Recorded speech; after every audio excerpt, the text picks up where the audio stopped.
Bom dia Isa, bom dia a todos. Mais uma live mensal. Sempre deixando aqui o recado, sigam a nossa página aqui no YouTube, cliquem no sininho para receber o material que a gente produz para vocês. Vou começar pelo cenário internacional, obviamente, a live a gente tem tratado do mês anterior, mas o destaque todo é a eleição nos Estados Unidos, né? Então, Donald Trump aí não só levando a presidência, com uma chance de levar uma chance grande de ganhar até no voto popular, levando o Senado e muito provavelmente a Câmara, a onda vermelha, né? Então, o Red Sweep aí que todos falavam e que vai dar ampla margem para ele tocar o seu programa de governo. Então, ele é eleito, primeiro, fica essa percepção, essa sensação que muito da derrota dele decorreu do Covid, e passados 4 anos ele conseguiu superar isso com sobras aí, passou, enfrentou processos, teve aí uma campanha super ruidosa, tentativas de assassinato e tudo mais, e que agora está com a faca e o queijo na mão para colocar a sua política em prática. Então, acho que primeiro ponto, tarifas. A promessa de 60% de tarifas em todos os produtos chineses deve vir. Então, vai ser 60% mesmo? Vai ser em tudo? A gente não sabe, mas ali mistura uma questão de soberania nacional, segurança nacional. É uma bandeira que acho que nas reuniões que a gente teve lá no FMI em Washington, em Nova York, essa aí ninguém questionava. Agora, o 10% de tarifa across the board, essa sim ele pode usar para barganhar aí com outros países. Impacto disso, quando entrar, obviamente, inflação mais alta, foi eleito com uma bandeira anti-imigração, que também a gente já vinha vendo um freio muito grande na entrada de imigrantes nos Estados Unidos, depois de toda a entrada que a gente teve aí nos últimos 18 meses, e isso deve se acentuar também. São políticas que vão puxar a inflação para cima, sem dúvida. Deve ter uma agenda de desregulação muito, muito grande, então aí setores de energia devem ser beneficiados, a gente deve ter aí um repique de investimento, a gente tem aí, enfim, todo um setor financeiro também para ser beneficiado. Esperar agora as manifestações, mas a gente não espera grandes surpresas em relação a essas duas principais plataformas de campanha, especialmente a parte de tarifas. Ah, de novo, a vitória dele vem num contexto global, a nosso ver, tem informações, inclusive, sobre as eleições no Brasil, mas isso é um assunto muito distante para a gente trazer a mercado hoje. Espero que nenhum analista fale que o Trump ganhou por causa das emendas PIX também. Ah, então, esse é o bloco. Pensando no Fed, que se reúne excepcionalmente amanhã por conta das eleições, a gente vê a nossa visão da economia americana uma economia em velocidade cruzeiro. Pode-se discutir qual é o potencial, mas ela está crescendo entre 2,5 e 3 a trimestres, aí, quando a gente tenta suavizar. Ela crescia 2,5 antes da pandemia, e quando a gente olha para a inflação, a gente vê o tal bump road, a estrada esburacada, ela cresceu em torno de 2%, 1,9% no último semestre do ano passado, no segundo semestre. Esse ano ela deve crescer 2,6%, ela está crescendo entre 2% e 3%. Então, a gente vê uma economia, sendo bem honesto, que está em o que eu chamo de velocidade cruzeiro. Eu tenho grande dificuldade de entender uma narrativa de muito corte de juro nessa economia. Um banco central mais dove, um banco central fazendo risk management, justificaria. Então a gente tem aí, o mercado está precificando alguma coisa em torno de 3, 3,5, depois subiu mais um pouquinho. Mas hoje, se você olhar para o big picture da economia americana e olhar para o livro-texto, dificilmente você vai achar alguma coisa que peça cortes de juros, assim, de forma relevante, se é que pede. Ah, quando eu olho para o mercado de trabalho, aí eu vejo uma taxa de desemprego que chegou a ser 3,60, foi para 4,30, voltou para 4,1, agora está em 4,20, mas muito difícil ler essa pesquisa, porque ela é uma pesquisa que historicamente tem uma aderência muito boa aos dados, assim, eu não tenho, mesmo olhando micologia, eu não tenho como falar, não, a pesquisa está errada, mas é muito estranho uma economia que cresce 3% ao ano ter criado zero empregos nos últimos 12 meses, segundo a Household Survey, que é a pesquisa que gera aí a taxa de desemprego, uma pesquisa telefônica aqui de novo. Tem um histórico muito bom. O payroll, que faz uma pesquisa feita junto às empresas, mostra um ritmo muito mais saudável, crescendo alguma coisa em torno de 1,5 ao ano, e no último mês aí teve muito ruído dado, né? Porque a gente teve greves de empresas grandes, a gente teve 2 furacões atingindo. E além de tudo, a incerteza em torno da eleição. Então, assim, criou-se basicamente 0 empregos no mês passado, mas aí é justificável dada todas as volatilidades. Então, assim, não fosse o Trump, se não tivesse tido eleição, já ia ser muito difícil entender o Fed cortando, assim, acho que parte do nosso cenário do Fed cortar é porque ele revelou esse lado dove dele. Com o Trump, com essa incerteza inflacionária, fica ainda mais desafiador. Então, acho que para o FONC amanhã, 25, um corte de 25 parece dado, mas com uma entrevista coletiva do Powell, com ele já bastante pressionado, tentando não dar grandes guidances, falando que o Fed não pode agir antecipando eventuais políticas públicas, mas acho que de forma alguma ele vai se comprometer com outro corte de 25, tá? Não é que ele vai falar que não vai, mas acho que ele vai tentar deixar a porta mais aberta para tudo o possível, dado o quadro macro. Obviamente, a eleição do Trump tem repercussão para o mundo inteiro, então acho que na questão do comércio global, na questão dos custos globais, as tarifas, que não ocorrem tarifas grandes de forma unilateral, né? As tarifas elas vazam mundo afora. Então a gente vai ter este impacto. E quando a gente vem para o Brasil, em um primeiro momento, a resposta é óbvia, então abrindo o juro nos Estados Unidos, a nossa curva de juro deve sentir, uh, a gente vai ter um mundo de juros maior, então a gente vai ter uma economia brasileira de juros mais altos. Quando a gente tenta trazer, e aí trazendo um pouco do que foi o último mês da economia brasileira, né? A gente continua uma economia com o mercado de trabalho apertado, ou seja, o patamar de juros vigente aí nos últimos 6 meses, dadas as defasagens de política monetária, não foram suficientes para desacelerar a economia, parte porque o fiscal continuou expansionista, parte possivelmente porque o Banco Central cortou mais juros do que deveria, né? E por isso que a gente está agora no ciclo de alta. A gente não consegue ver uma grande desaceleração do mercado de trabalho. Uma desaceleração a gente até vê, mas a gente não vê uma reversão do mercado de trabalho. A gente deve ter um terceiro tri, a economia crescendo aí mais próximo do seu ritmo potencial.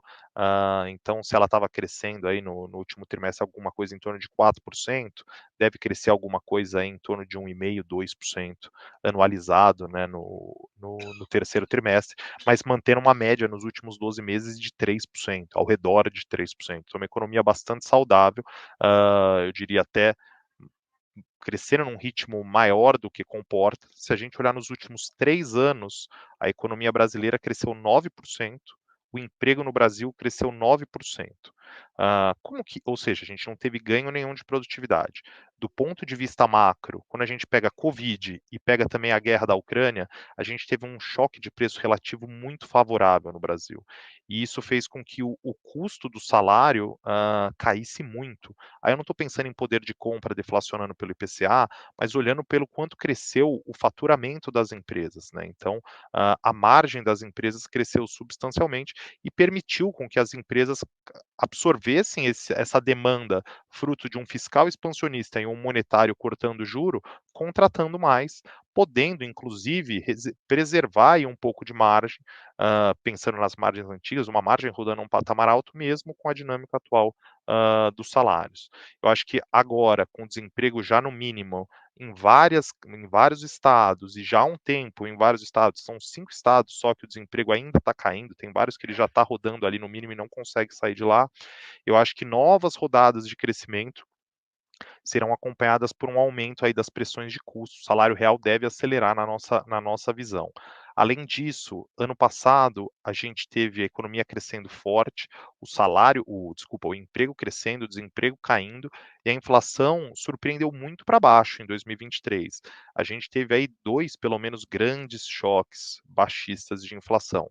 O primeiro, alimentos, seja via super safra, seja via um ciclo da carne, e o segundo, via uma deflação global de bens, uma normalização das cadeias de produção e tudo mais.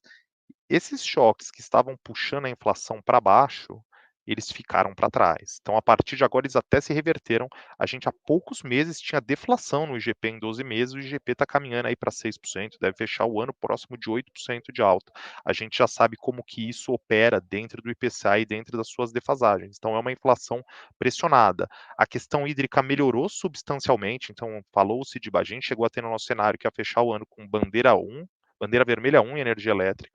Hoje a gente tem bandeira verde e a nossa projeção de inflação, que estava entre 4 e 4,5, agora está para este ano alguma coisa entre 4,5 e 5. Ah, E aí, neste contexto de atividade forte, num contexto de pressões inflacionárias, não só de demanda, mas coisas que ajudaram, deixando de ajudar, e um câmbio pressionado, o Banco Central passa a ter maior dificuldade. A gente acredita, hoje tem reunião do Copom, não deve ter surpresa, a gente acha que o Copom vai subir o juro em 50 bips aí, vai levar a Selic para 11,25. Deve apresentar uma ata, um comunicado, desculpa, hawkish, mais preocupado com a conjuntura internacional, mais preocupado com o cenário doméstico, com a inflação doméstica, mas também deve revelar alguma preferência para manter esse ritmo de 50. Então, o mercado certamente vai começar a fazer aumentar aí a probabilidade de uma alta de 75 na próxima reunião. Acho que o Copom não vai querer fechar a porta para mudar o ritmo de alta, mas por hora vai dar algum sinal que acredita que esse 50 seja adequado, mas de novo, sem se amarrar, sem se abraçar a esse número. Uma expectativa muito grande em relação ao pacote fiscal que vai ser anunciado do ministro Haddad, e o presidente Lula está arbitrando. Eu acho que a questão da eleição americana joga ainda mais pressão para que o governo anuncie algo logo. O mercado estava inquieto quanto à demora, mas por outro lado também pode deixar a equipe política um pouco mais retraída de abandonar bandeiras históricas nesse momento. A gente acha que deve vir um pacote aí na ordem de 30, 50 bilhões de redução dos gastos, de mudança nas regras de gasto obrigatório e alguns pente finos que façam com que a gente tenha uma descompressão do gasto obrigatório, mas a gente não tem corte de gasto no cenário.